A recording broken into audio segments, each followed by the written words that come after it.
Well, hello everyone. Just a short video.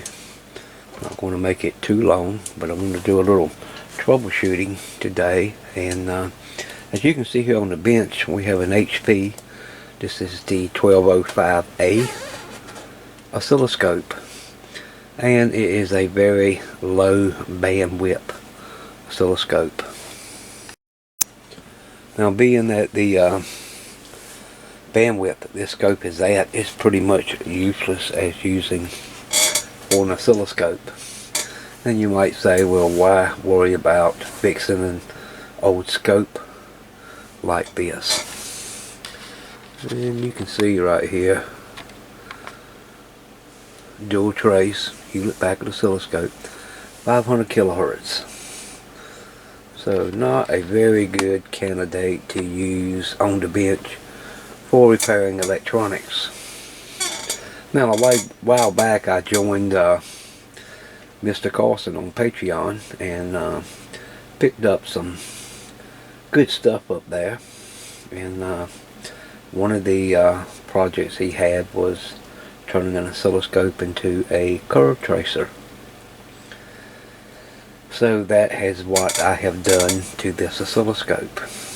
As you can see, I have removed the beam fine switch and put a high-low switch in here, and came between the trace alignment and the power indicator, which has to be replaced because this does not work, and put a potentiometer, and that is your gain control.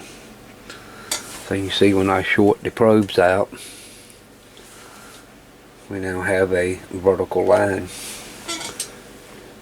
But I'm having some issues with this thing. Now, this scope does need to be recapped and some cleaning done to it.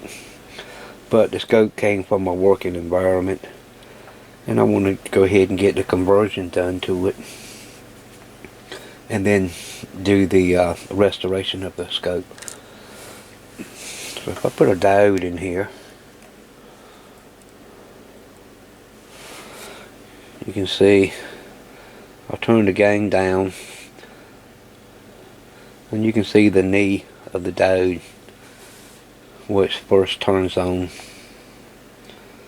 But the problem with this is that I can't go much further because the gain is so high on this scope that I can't see the full thing. And then you can start seeing it starting to double trace also. Well, I found out that for some reason, when I try to go anything above 0.2 on the volts per division, this is what happens. I completely lose all trace on the screen, and that's on channel B and channel A.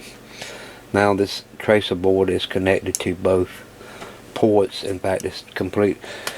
The input of the scope is completely disconnected from channel A. You can use channel B like a normal scope if you wanted to, but I have redirected the inputs and put the input of the tracer here on channel A. So I'm not able to shrink the trace down the size to see all the detail that I wanted to see on the curve tracer. And you know, switching from high to low is not going to help anyway. So I wanted to get in here and do a little troubleshooting and see if I can find out why I cannot switch to 0.5. This setting goes from 0.5 to 20, and this way from 0.2 down to 0.005 volts per division. And both channels is like that. Being that both channels are independent of the self, you would think that maybe there was an external issue that both channels wouldn't show the same problem. And that's what I thought to begin with. So I started checking through the power supply. I looked at the 180 volt rail and the plus and minus 50 volt rail, and everything looks good. No problems at all. So it looks like we need to go in here and find out what is happening on these volts per division controls.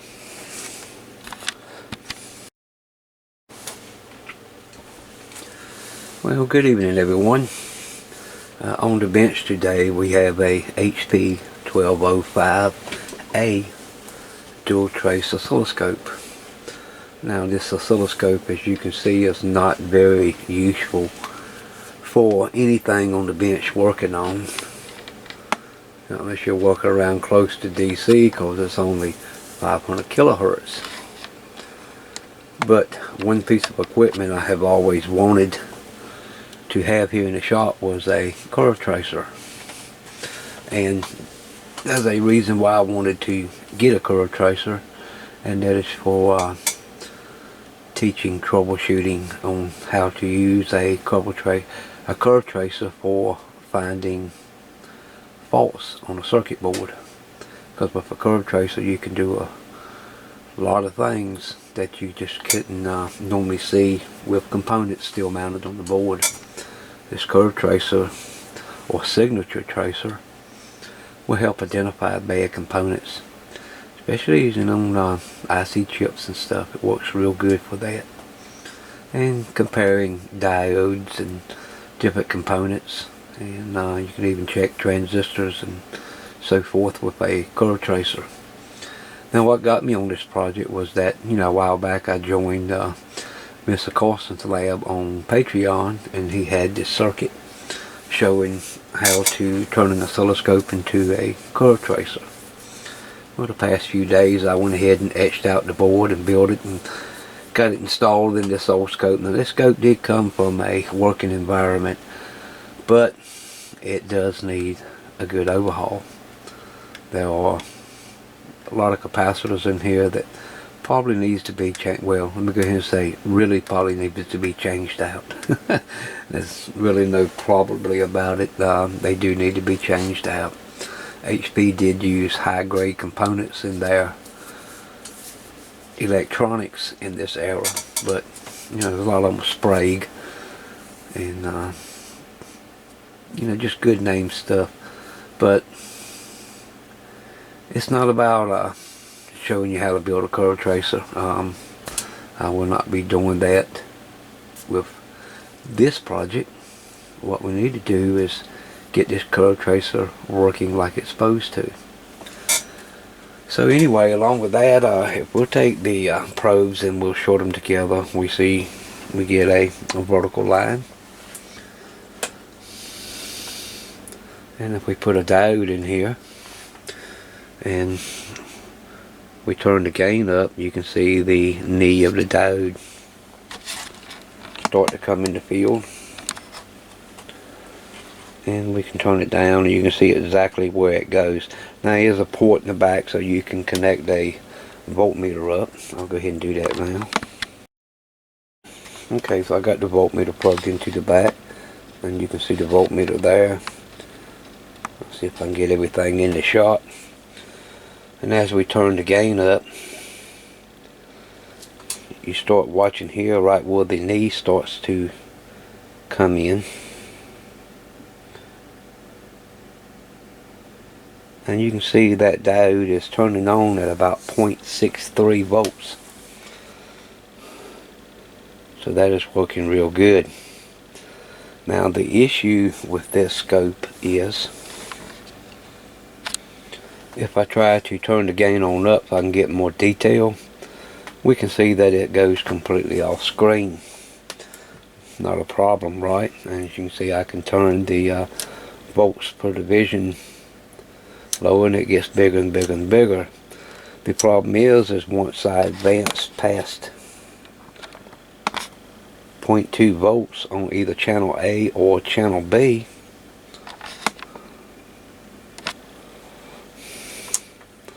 my screen goes completely blank. And it does it on both channel A and channel B.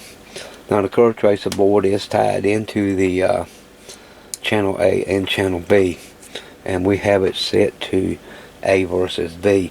This is kind of like XY mode on this scope. So I can't shrink the trace down to get all the detail. This is a Zener diode, so we should have a the knee on this end, and it come up and should have a curve going towards the top, but we're not able to see that because I cannot set the scope to 0.5. So what we're going to do is take the schematic, and we'll take a look at the schematic and see if we can figure out what is causing this issue.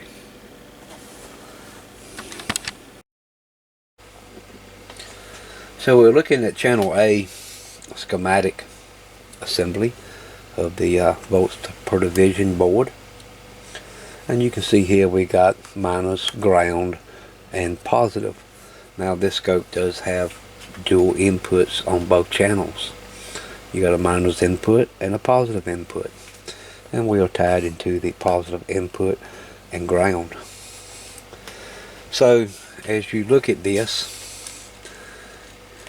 we'll scroll down to the positive input. It is completely identical to the negative input. So we'll just go ahead and look at the positive input. Now I'll zoom in on this a little better so you can see it. This is our input coming in. It goes through our coupling switch off AC and DC, and you can see the only difference is between DC and AC. DC is directly coupled.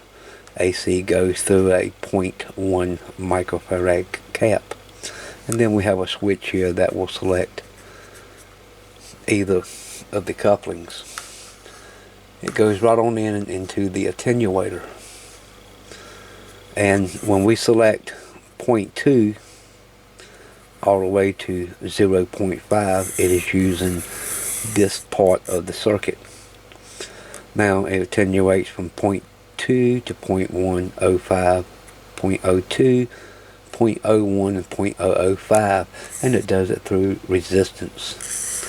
And it goes right on over here to this side, and then into the first amplifier of the scope.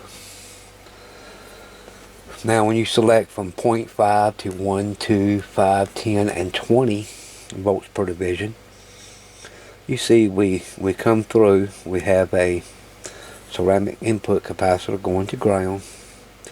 We then go through this compensation circuit, which is a ceramic capacitor and a 990K resistor. We then have a resistor going to ground and a 200 picofarad capacitor going to ground. So we know that this part of the circuit is working and this part is working because we can go to anything from 0.2 to 0.005, and the tracer has a display on the screen. But when we select 0.5 to 20 volts per division, we cannot get nothing on the display. So it has to be something in here that has gone bad. I also had switched the probe over to negative side, and I got the same results. Also channel B has this same issue. We cannot select the 0.5. So the first thing come on mind, well, but it has to be something outside of the board that is causing this issue. It's just seems kind of strange that the same problem would be on both channels. Well, first of all, you got to think about how old this unit is. And I went ahead and checked all the power supply rails, and everything is real close. Yes, the caps need replacing. We're going to do that in another video when we do a full restoration and alignment on this piece of equipment. But right now we're concerned about getting this circuit working so we can go from 0.5 to 20 volts per division. So one of the first things you have to wonder is, there's a 990K resistor across this capacitor in the compensation adjustment. Is that a problem? Or has something else here shorted to ground and it caused this part of the circuit to fail on all four inputs? So if this problem, whatever this problem is on this one, it's probably going to be the same problem on the other 3 inputs.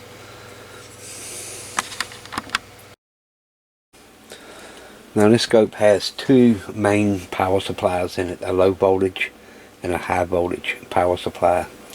The low voltage handles plus and minus 50 volts up to 180 volts. The high voltage supply is up to 2 kV. So if you're working on something like this, you're doing so at your own risk. It is very dangerous whenever you're messing with high voltage and mains power, so be very careful. Luckily the high voltage side is a little bit different, using a double circuit with ceramic capacitors, so very seldom do they go bad. So that part of the power supply will just need to be checked, inspected, make sure everything's look good and there is no problems in it. I have seen none as of yet. So what we're going to do is turn the scope off and just let it bleed off the caps, and we're going to get in here and do some testing on the channel A volts per division. Now if you saw this old supply here in the back, this is an old what's called a project board dual variable power supply. It's got it set to 15 volts on one side and 15 volts negative on the other side, and that is what's feeding the curve tracer board. I do have to build the supply, which I've already ordered all the parts, along with the capacitors for the HP 1205 scope. So I'll be getting that built and installed here before long. Alright, going to do a little handheld here with the camera for a second. You can see the volts per division section here with all the wafers for channel A, and that is the channel A board. And you can see it's pretty much mirrored on both sides here. This is positive input and negative input.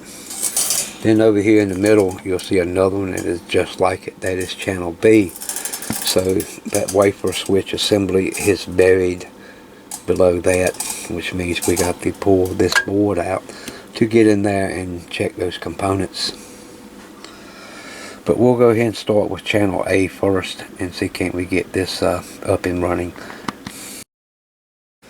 So with the scope upside down, I'm going to use my poor man bench cookies, which is just rolls of Kimwick's soda wick, and we can set it up on the side and just slip them right under there. They make perfect bench cookies, and they should for about 38 bucks a roll.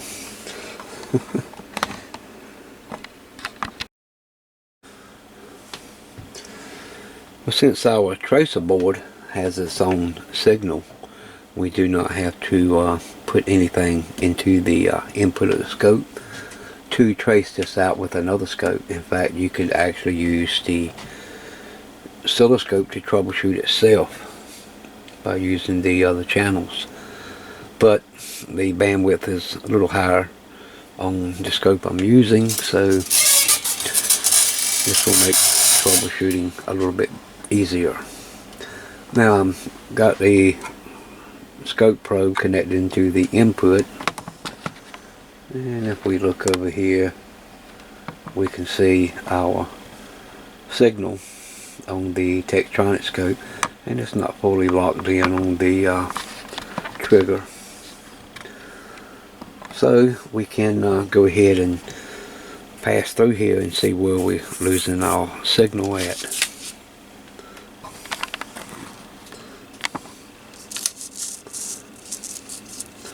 So we're basically tied into right here on the beginning of the input, just after the coupling switch. Now you can see here we have a variable capacitor here and here, and to show you where they are at on the scope,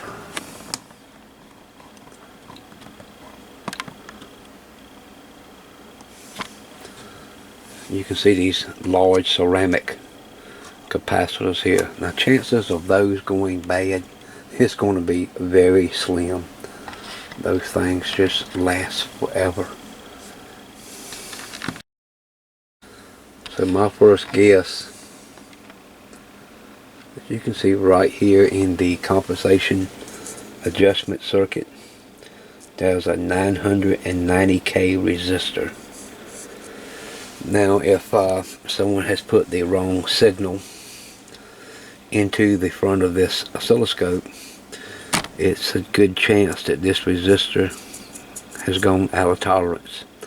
Now remember, there will be 4 of these resistors in here for both channel A and channel B, because both channels we have 2 inputs, a positive and a negative input.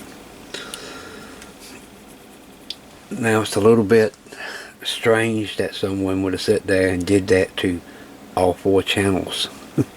Because it's, you know, should have been, if you could put it on the positive side, it should have took out the positive resistor. If you came up and you put it on the negative side, it should have took out this resistor on the negative side, not both resistors. So we'll check this resistor just to be sure, and we'll check the one on this side. But still, looking at this circuit, the first thing that I see that could be a problem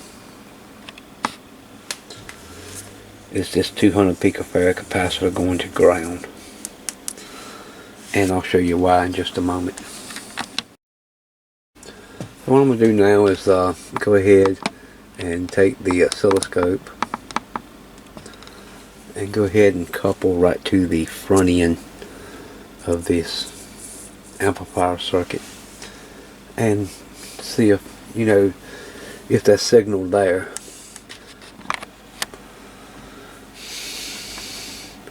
And I'll move all connection from the input of the coupling to the input of the amplifier, and there we have our signal. So as I rotate through all the lower settings, we can see we have signal. As soon as I go to 0.5, you can see we have no signal. So there's definitely nothing is getting through from 0.5 all the way up to 20 and back to 0.2.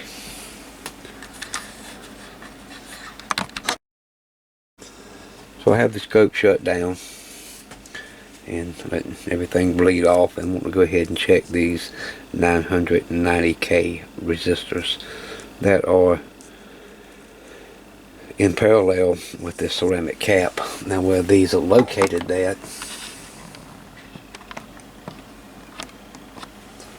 is on the back side. This is the positive input and this is the negative input. So this will be the first resistor under this cap on the positive input.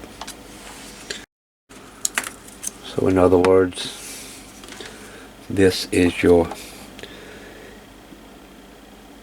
input trimmer capacitor, and the one behind it is your compensation trimming capacitor. So we'll go ahead and get the voltmeter and see if we can't check that 990 ohm resistor. Okay, I'll get the voltmeter connected in.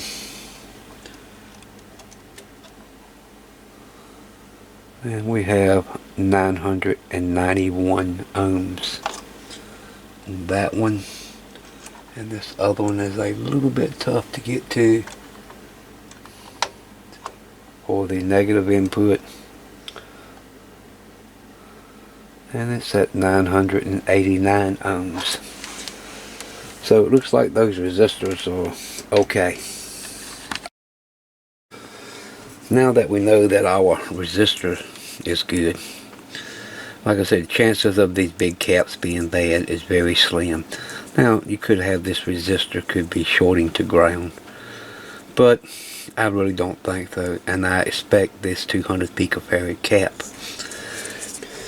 My Atlas ESR 70 will not check below 1 microfarad, and you can probably, some of your high-end flukes will check capacitance this low, but for a capacitor like this, and I'll show you why, as I said it would before, why this would be suspect. And there's our capacitor right here, which is a 200 picofarad. And the reason why that would be suspect is that is a molded microcapacitor, and capacitors this low in value are notorious for going open or shorting. So that is the #1 suspect of what this problem is.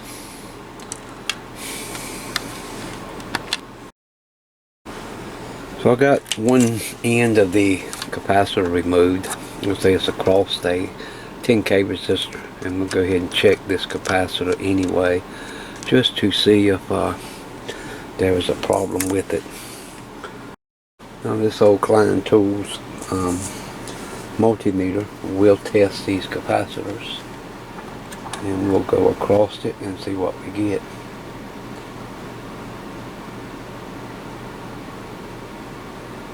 And it shows absolutely nothing. So let's switch it to continuity.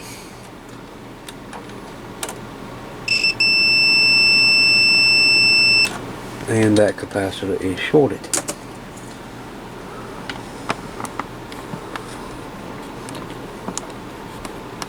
So we now know what was causing the problem with 0.5 to 20 volts per division. So what I'm going to do now, this is going to be a little bit of intensive work, because this one's not too bad to get to. The one that's up here is way back in the back. I probably can remove the board and get it removed. We'll definitely have to remove the board for channel B, so we can get in there and change them out. So I'm going to go ahead and do all of that off camera. So you can see I have channel B volts per division board pulled out, and it was simply just removing the knobs off the front and removing the one nut from the main shaft and disconnecting, see, the 7, 8, 9, 10 wires, and also removing the wire looms from the side, and able to pull the unit completely out. And at this time, this gives me a good opportunity to get in here and clean these wafer switches like they need to be also. And I'll go ahead and replace these caps while I'm in here. And also, we'll go ahead and check those resistors and make sure everything is in tolerance on this board. Now the good thing about the electrolytics that are on here, you can see there's two 10 microfarad caps here. They are able to be removed from the top side since they're soldered directly to the traces, so they're real easy to pull out. Now I've checked these with the Atlas, and they are spot on. The ESR is like 0.3, so no problems with those, but they will get replaced here in the future as soon as the parts come in. I got the old molded micro caps out, and all four of them are bad. These are the ones out of channel A, and both of them are bad. So these things fail quite often. If you got, you know, a radio like the Yaesu FT101, back in that series, we found that on the $10 radio that the C13, the one in between the driver and the final, was bad. These are notorious for going bad. So if you run across those, sometimes if they are, you know, below 100 microfarads, anything below 100 microfarads down to 200 picofarads or below, they need to go out and be replaced. I've got the curve tracer all back together, and we have a Xenon diode up here. Now the trace is good, crisp and clear, and it looks like the camera blurs it a little bit because it's having a hard time focusing on it.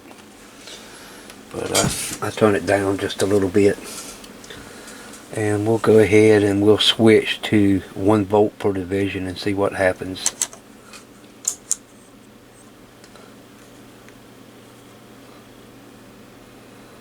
And there's our trace. Now I got the gain cut just about all the way down, but we'll turn the curve tracer gain up now, and we can see our leg starting to come up, and now you see our leg that's going down. So our curve tracer is now working like it's supposed to.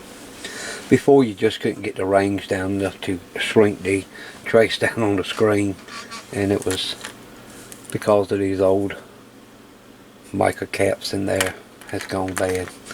But now it seems to be working, no problems. So now that our curve tracer is working, you know, what can you do with it? Well, it's simple. You know, as you saw a while ago, we used diode, and we can see where our diode turns on at, and if we connect the voltmeter to the input on the back, we can see what the turn on voltage is. And this will also work in circuit. So that was a diode and now if you short the 2 leads together, you'll get a straight vertical bar. So what happens if you put a resistor in line? As you can see, you get a bar that's tilted to one side, represents a resistor, and just a simple capacitor will show up as a circle depending on the capacitance. So what does a bad capacitor do? Well, I happen to have a 100 microfarad at 200 volt electrolytic capacitor that went bad in a unit, and if we hook this up, you can see it shows a dead short. So that is a bad capacitor. So there we go. You can see our curve tracer is now working like it's supposed to, and this is a great piece of equipment to have on any tech's bench, especially at troubleshooting, because like I say, you can go in and troubleshoot a board without even putting power on the board. You can go in there and do a signature comparison of components, and the curve tracer will show you that. Now for right now, if you go online, you can find all kinds of information on building curve tracers. Like I say, this particular board is one that Paul at Mr. Carson's lab designed, and if you're interested in it, the only way you can get that right now is to join him on Patreon, and you can download all the files and so forth. I don't know, maybe one day he'll go public with it. We'll just have to wait and see. But if you find a curve tracer, Heathkit made a few. Again, it is a great piece of equipment to have on the bench. Anyway, when all my parts get in, I'll let you guys ride along with me as we rebuild this old 500 kilohertz Hewlett-Packard scope. You know, there's a lot of these old scopes on the market that are just low bandwidth and not really good, but for audio. You know, DC to audio is about the only thing they're good for. By taking a scope and putting a circuit in it like this, you get to repurpose it for another wonderful piece of test equipment on the bench. But when we get the parts in, we'll go through this one and restore it, get everything back to where it's supposed to be, and we'll have a great piece of equipment here on the bench. Okay, I also wanted to give an update on the last video for the Yaesu FL101 repair and the giveaway. I know I normally respond to just about everybody that replies, and I haven't on this video, and there's a reason for that. When I go to select the winner, it pulls my name up in the pot as one of the contestants, and right now there is 126 comments. So if I responded to everybody, that would make it over 250 comments, and I didn't want to tie up everything, but after the drawing I will go back and respond to the comments on the video. Also, I had made a post here that was a sticky. I got 15 people that have replied under this post. I'm not sure if that program will see your names. When I did a test run, there was about 8 people that had replied under my comment, and it did not show up when I did a test run on the random picker. So those of you that have replied under here, you may want to go back and just start your own comment, just to be fair, to make sure that everybody gets a chance at winning the heat kit vacuum tube voltmeter. So anyway, that will conclude this video for now, until we can get parts to go ahead and do the complete restoration. If you found the video interesting and useful to you, you can show so by giving me a thumbs up. Leave your comments down below. Thanks to all my Patreons that come on board. If y'all support, it helps to build and do things like this. So thank you very much to my Patreon supporters. Also hope everyone had a wonderful holiday. I know I did. Just being off of work was a big blessing waiting to happen. It's been a while since we had time off. Anyway, we'll catch you in the next video.